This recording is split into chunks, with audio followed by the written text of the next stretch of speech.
Welcome to the Holistic High Achiever podcast. I'm your host, Kaitlin. This podcast is all about thriving in the modern world without sacrificing your health. It's for all of my fellow high achievers, business owners and mompreneurs, single parents and hustlers, the people who do so much for everyone else and sometimes at a detriment to their own health. The people who want to do it all, but need to find a better way without burning themselves out or continuing to put their own health on the back burner. Yes, we'll talk about health, nutrition, and movement and easy solutions to living healthier, but we'll also cover topics like goal setting, building habits, and overcoming challenges and limiting beliefs, which can be applied to any area, including health, so that you can thrive holistically. Let's talk about meal prep. So exciting.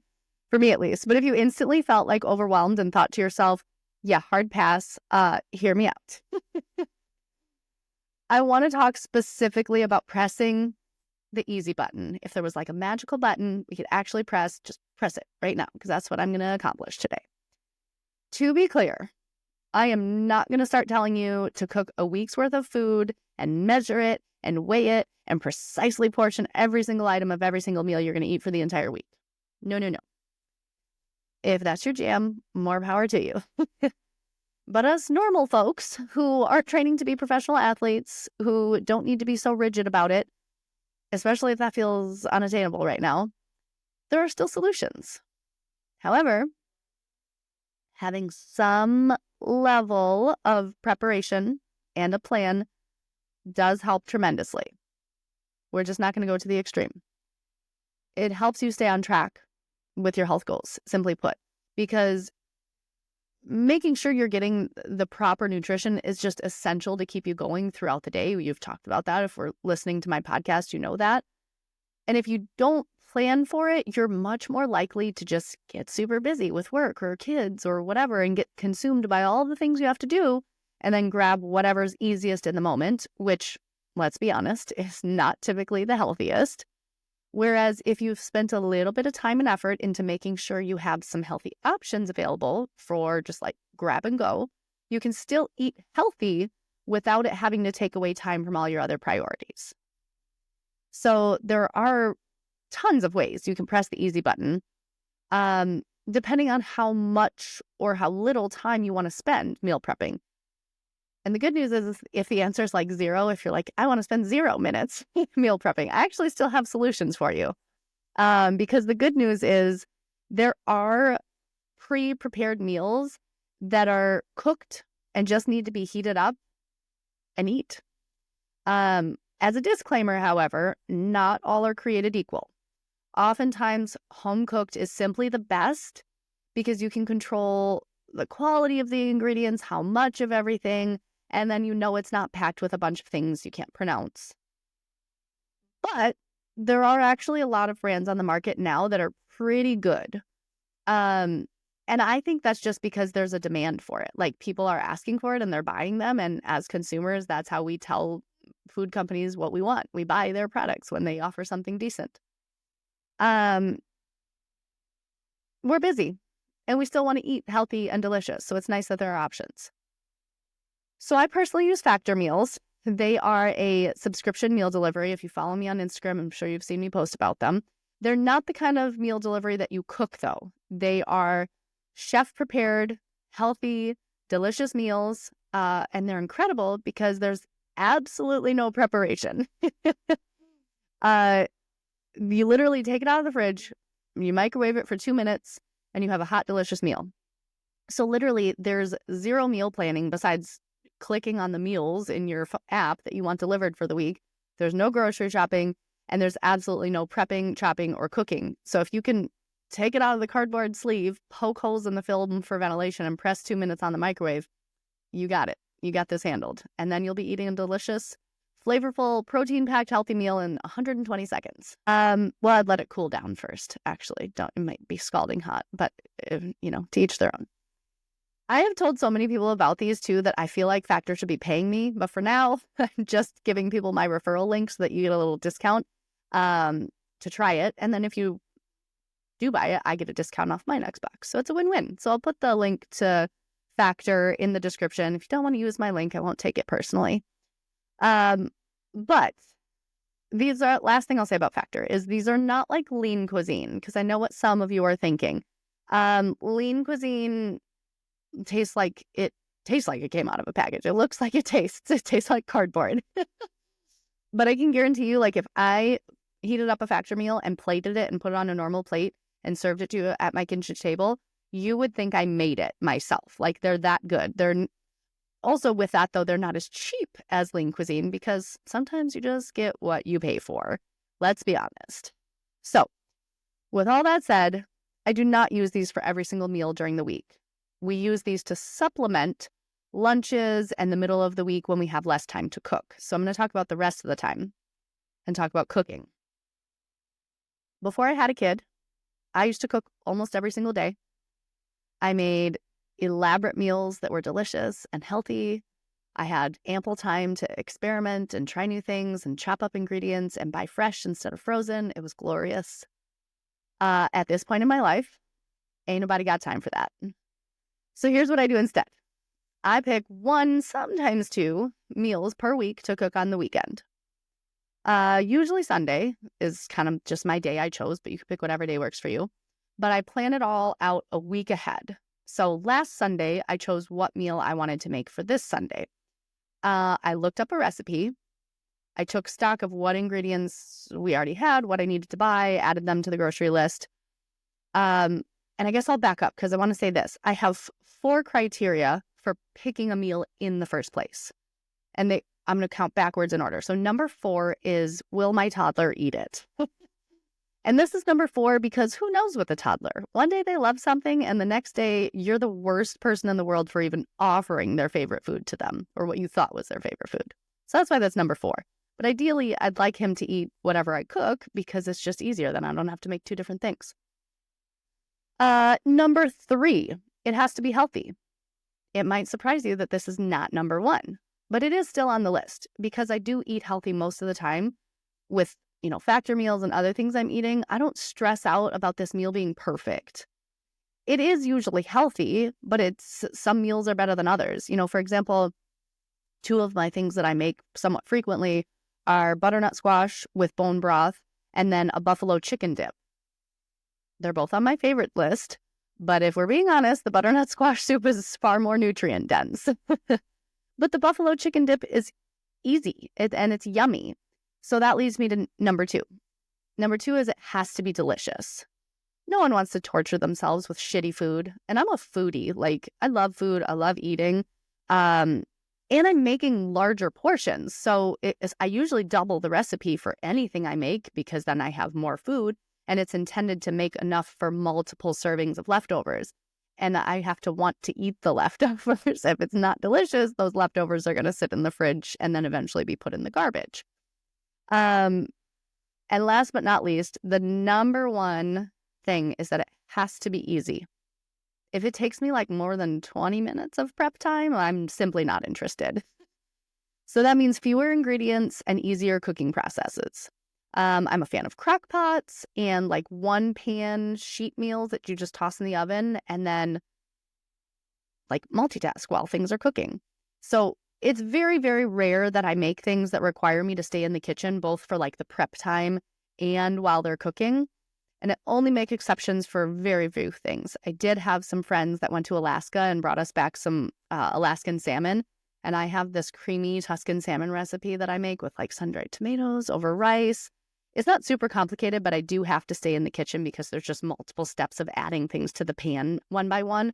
Oh, but it's worth it. One of my favorite recipes. So as I'm saying this, I'm like, I'll probably have to post the link for this recipe, but I found it on Pinterest. I don't create the things. I just follow the recipes. But I had to bring that up because it's like one of my favorites, and my toddler, at least right now, likes it. I've also made it with like a coconut cream instead of heavy whipping cream, and it's just as good. It's just slightly different. I almost would argue it's better. So for anyone that doesn't do dairy, still check it out. It's a really good one. Anyways, that was a tangent, but I'm going to go back to how I meal prep. So like I said, I start the week ahead of time. I choose the meal using the criteria that I just went over, and I make the list of the ingredients that I needed, and then I find a way to get the ingredients. So next, I either order what I need online, if possible, or I schedule a time to swing by the grocery store and grab them before next Sunday. Next, and this is an important next, I put a reminder in my phone for the night before if there's anything that needs to be taken out of the freezer. Because there was nothing worse than like having this great intention and going through all this work, picking the recipe, buying the groceries, and then you have this frozen hunk of ground beef to do nothing with. You went through all that work. So set those reminders. I have a client. I do it the night before. She started doing it first thing in the morning because she works from home, so it was easy. I'm rushing in the mornings, but she doesn't as much. So she just added it as like part of her morning routine to take whatever out of the freezer that was for dinner tonight. And she literally tells me all the time with that one simple change, it just allowed her to start cooking much healthier meals for herself because she wasn't stuck with like mac and cheese as the only option by 4:45 when everyone was starving. And believe it or not, she lost a lot of weight because all of a sudden she was eating healthy meals way more regularly, both for dinner and leftovers. Okay, last but not least, I schedule what time I'm going to cook on our family calendar. This is important because it helps me remember to save time for it in the day. It helps me and my husband stay on the same page so he doesn't surprise me with like, oh, I was going to clean the garage today. You can take our toddler to clean the garage, but I'm cooking. So it helps me remember to save time for it during the day, but also know when to start it. Because I've also fallen victim of like, oh, this crockpot recipe was going to take 4 hours. I should have started it before 4 p.m. So it can help you plan like whatever recipe you're going to make, what time you should start cooking. Because sometimes you can start cooking at nap time. Other times you don't have to start until 4, 4:30, 5 o'clock, whatever times you need to have dinner ready by. But that'd be cool to list a couple of my favorite recipes that I have actually recently made. One of my favorites, I've talked about these before, are those mini crustless quiches that you put in muffin pans. I have eaten those for dinners, but those are more of a breakfast thing in our household. That's usually if I have time to make a second recipe. The creamy Tuscan salmon that I already talked about and raved about. I make a sweet potato and lentil and ground beef shepherd's pie. So good. I recently made coconut mango lime rice with brisket. I made Marry Me chicken in the crock pot. It's my first time hearing about that. It was delicious. I'll be making that again. So easy. I made my own version of a beef stew. We use venison, so venison stew in the crock pot. I made air fryer mahi-mahi with fresh pesto that I grew. That took 10 minutes, but of course you had to thaw the frozen mahi-mahi. I just hope you're seeing a theme here. Those are just a few. I could keep listing. But the biggest part of this is preparing ahead. By breaking things down into micro steps, though, it alleviates so much of the overwhelm that many of us feel when we go to cook because we have 100 other things going on. And if you have to do all this stuff in one day, you have to pick the recipe, you have to make sure it's healthy, you have to make sure it's going to be delicious, you're hoping it's delicious, you got to go shopping. It feels too big. It's too much to do in one day for most people. However, if that's what you do and that's the system that works, then keep doing it.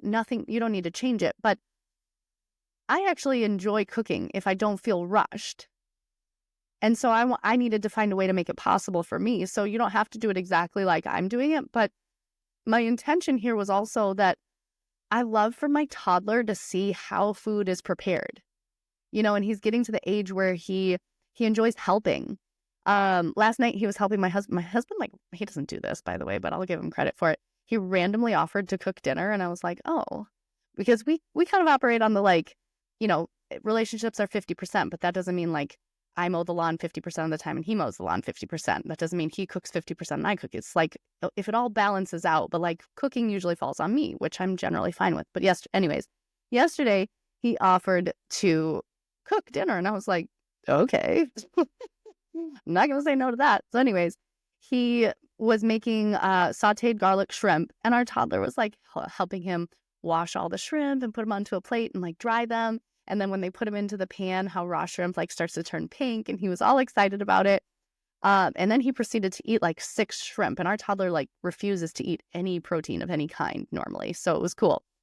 But it was because he was interested in it, and so it's important for us, for him to see where food comes from, that preparing things at home is normal and not everything comes out of a box. So that's important to us, and also there are going to be times when things don't go as planned.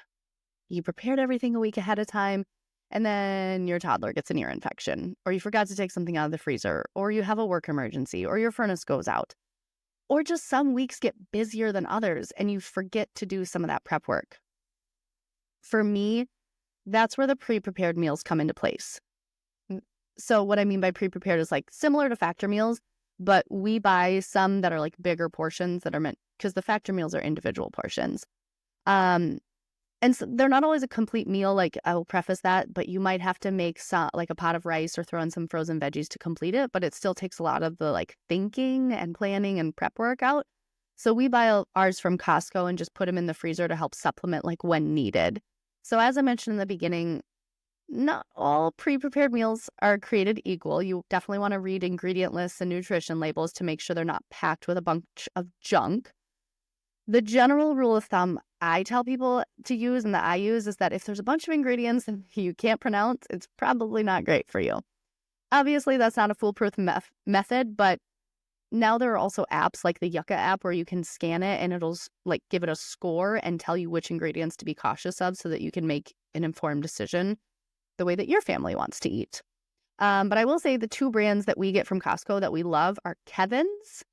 And so these are mostly like meat in sauces meals that are cooked sous vide style. So they're like really delicious. They're not full of unnecessary junk ingredients or artificial flavors. So our favorite ones are the Mongolian beef one. My husband likes that, and we just add like frozen broccoli. And then there's also a creamy roasted garlic chicken one that I love. But there's a bunch of varieties, but the brand is Kevin's. And then Suki's chicken coconut curry is another really good one, but the brand is Suki's. So this one is amazing with rice and frozen peas. So I hope this episode, like the intention here was just to kind of give you some ideas. The way you meal prep does not have to be perfect, and it's probably not going to look exactly the same as I do it, but I wanted to share the ideas so that you can start thinking about small modifications that you could make, but most importantly, break the planning down into smaller steps. And if you need to make sure, like you really need to make sure it gets scheduled. Scheduling things ensures they happen. If you have a meeting at work that doesn't pop up in your calendar, chances are you might forget about that meeting. The same goes with meal prep. If the tasks aren't scheduled and in the calendar, or you have reminders set or something, they're so much easier to forget. So use whatever calendar or reminder method that works for you, as long as you have a way of remembering, and break it down into individual tasks so it's not all piled into one day and time. And if you're someone who would love to get to a point where you're meal prepping and to be honest, you just feel lost on even where to start because you kind of feel like you want the nutrition basics and foundation first, I do have an online mini course that's part of my Empowered Mama bundle. But like with all my Empowered Mama courses, it really could just work for anyone if you're not a mom. But the course is called Nourished Mama, Using Food to Fuel Your Wellness Journey, and it includes practical yet achievable steps to nourish your body and your mind, empowering you to thrive in your everyday life.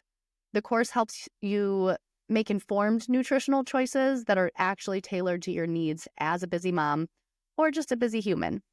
Check out the link in the description for more on this, or visit our website, which is www.madisonbetterbody.com/health coaching. Thank you so much for being here with me on the Holistic High Achiever. I hope today's episode left you feeling inspired and ready to take on the world one healthy step at a time. If you enjoyed this episode, please like, follow, subscribe, and leave a review. It helps so much. And if you're anything like me, you probably thought of someone else who would likely resonate with this content, so don't forget to share it with them, because who can't use a little extra motivation? Until next time, keep embracing your journey and kicking ass.